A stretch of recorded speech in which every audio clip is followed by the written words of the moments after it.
lá, pessoal. Então, os registros olímpicos, nós sabemos que as camadas importantes que relacionaram aos campos precedentes, né?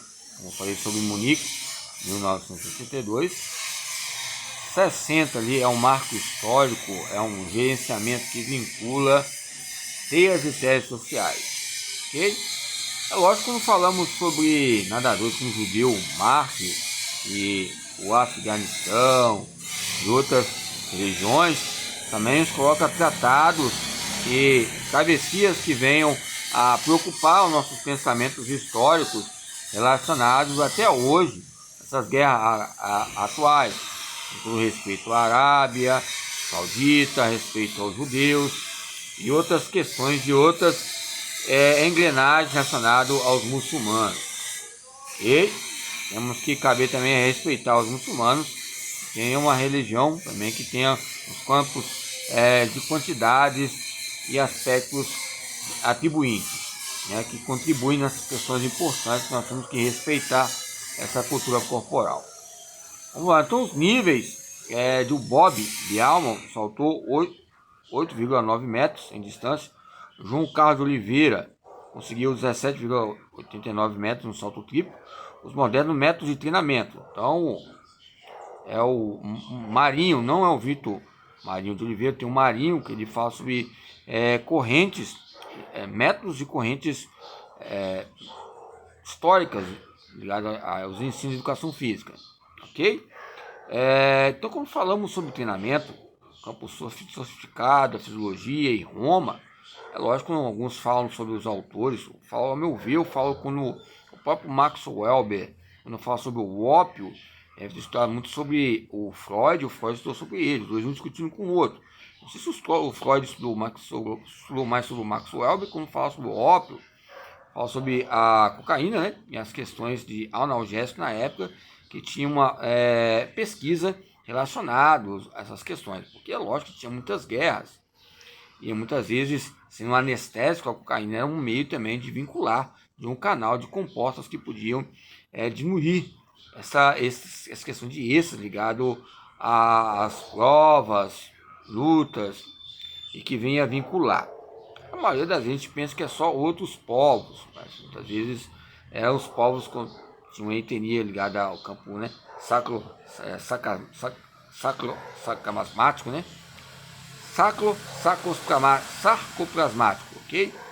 Então, são fatores. Então, embora quando falamos sobre fisiologia do exercício, com forma de teia, é o que?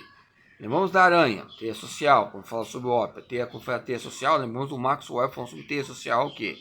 A teia é o que? Você olha que a própria aranha faz a sua teia lá, né? Faz os seus meios de manutenção, dá para você explicar como é que é o campo teste do algodão e a sua maneira de fazer ali, né?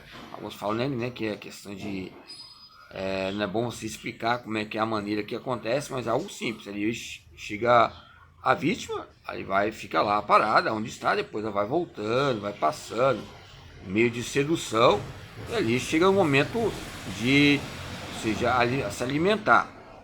Sabemos que há essas cadeias alimentares que ligado à espécie, que é uma ação, é a espécie que é uma operação, é a espécie que vai ocorrer a sua convivência ligada ao planeta e a sua maneira de relacionar com o ambiente, cada espécie.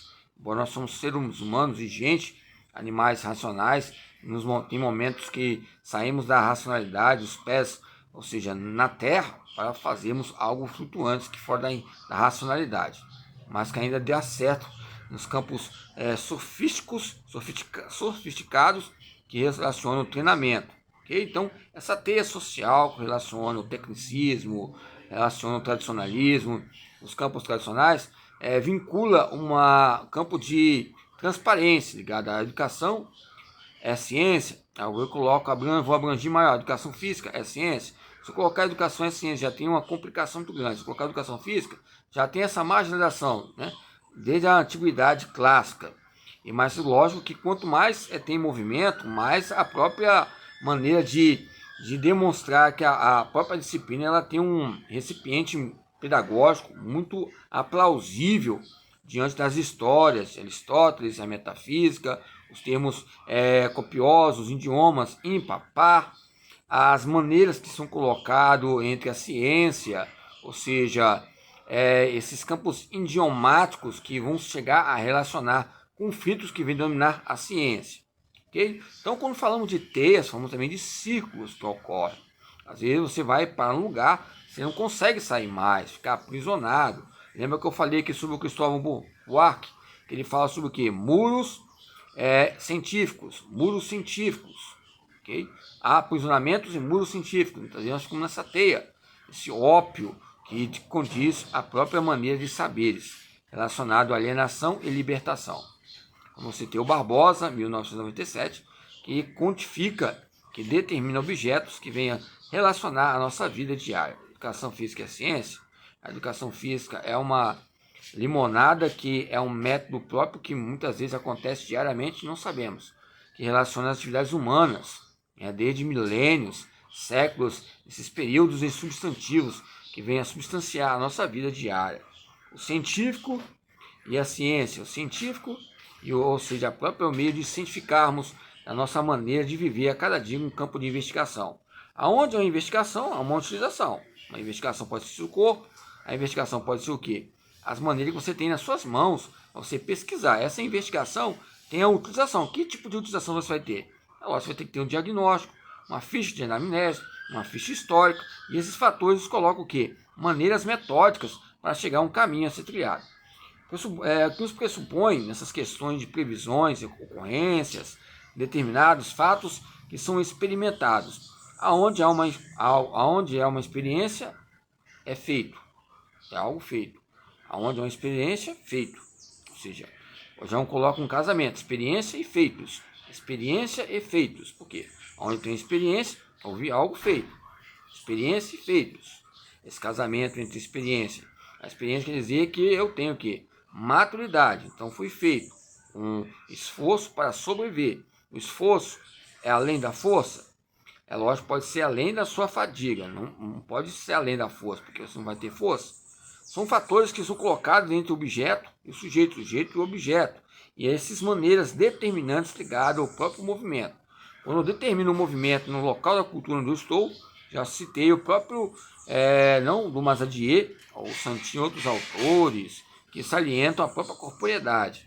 Desde a década de 70, Roma ali também, e essas rivalidades que tem entre a corporeidade, essa rivalidade entre a ideologia, entre essa rivalidade entre o corpo e esse reducionismo que ocorre entre as apresentações semelhantes. Aonde há uma semelhança, há um regime democrático. Aonde há semelhança, se esforçamos a ter um regime democrático, porque esforçamos a ter um princípio de palavra, para colocarmos convenientemente para todo mundo entender o que é regime democrático. Porque a democracia nos coloca complexidade, mas se esforçamos desde que nascemos a ser democrático, mas a competição, esse DNA ligado às compilações, relaciona uma concepção corrente, que venha a haver taguações entre ímpar, par ou ímpar, 1 ou 2, 3 ou 4, ou seja, 9 ou 8, 13 ou 14, são períodos que vêm a salientar um dia, 2 dias, 3 dias, 4 dias, uma semana, um mês, ou seja, um mês, 3 meses, ou seja, macrociclo,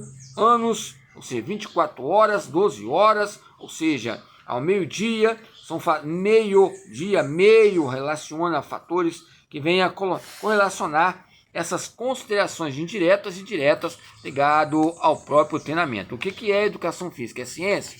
Se é ciência, é lógico, é ciência do movimento. Se é ciência do movimento, a gente coloca uma realidade bem objetiva e responsabilidade que vai haver diante de externidades e internidades. Essas internidades consideram a educação física com um nível de aceitação, e essa aceitação, quando não ocorre, mesmo na aceitação, vai haver uma segregação otimista social. Mas aonde a segregação há algo otimista? Porque aonde uma segregação, aonde há uma concentração, também vai haver pensadores que vão pensar e que podem falar que não, e outros falar que sim. Vão aceitar aquela alineação concentrada na ginástica, todo mundo participando, e não saber o que está fazendo o seu gesto motor. Às vezes pode até entender as suas nomenclaturas, os nomes, mas não sabe o valor grande que tem como a ginástica. Por isso que o Hitler muitas vezes extrapolou as questões da própria União Soviética, que da época, a própria maneira de viver ligada ao fenômeno esportivo. Se tivesse dado valor maior, dava valor às outras raças e etnias.